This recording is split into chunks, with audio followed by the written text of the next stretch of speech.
Bonjour, donc aujourd'hui on va vous montrer comment faire la tête de griffe à la maison. Donc en ce moment là, ça va être très populaire étant donné la pandémie, donc ça va vous donner un petit coup de main pour faire la tête de griffe à la maison. Donc il existe différents types de coupe-griffe. Donc il existe le coupe-griffe pour chien. Celui-là il a en plusieurs formats. Il y a aussi le coupe-griffe à la guillotine. Présentement, nous on l'a pas sur place, là, donc peut-être que vous en avez à la maison un format comme ça. Sinon, on a le format en fait pour les chats. Donc, ça va vraiment être ça ici, le coupe-griffe pour chat. Donc, ça va être ça. Donc, la fréquence en fait pour les tailles de griffes, ça va vraiment dépendre de chacun des animaux, je vous dirais. Ça peut être fait aux 3 semaines ou sinon une fois par mois. L'été, les griffes vont s'user plus rapidement en fait, étant donné que les gens vont prendre plus de marche. Donc, le contact sur l'asphalte, ça va user les griffes. Donc, vous allez peut-être avoir besoin de les faire moins souvent pendant l'été. Sinon, plus qu'on coupe les griffes régulièrement, plus qu'on va être capable de les garder courtes, étant donné que si on les entretient pas, la veine fait juste pousser, donc on peut les couper moins courtes. Donc, les griffes vont rester plus longues. Donc, c'est ça. Donc, pour la taille de griffe, là, sur Mona, on va couper à peu près ici. Donc, je vais vous montrer là, avec mon coupe-griffe.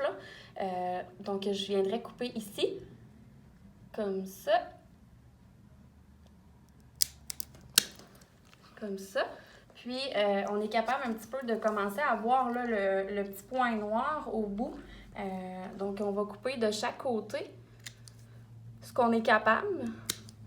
Puis, donc, on va vraiment l'apercevoir ici, là, le petit point noir qu'on parle. Là. Donc, à ce moment-là, ça veut dire qu'on est près de la veine. Donc, on va arrêter à ce point-là. Puis, on va pouvoir continuer avec les autres griffes.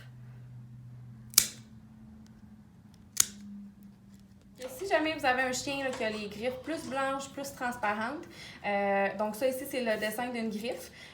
Donc en fait, on a la veine ici, puis on a la griffe qui va vraiment être blanche.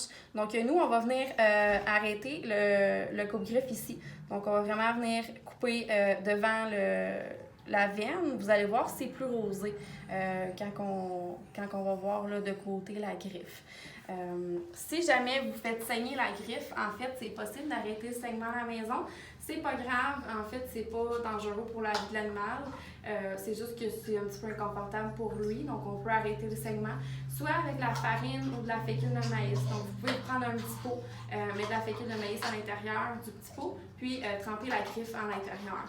Ou sinon, vous pouvez faire une compresse avec une débarbouillette d'eau froide là, sur la griffe. Donc, vous pouvez faire une pression de ce genre-là.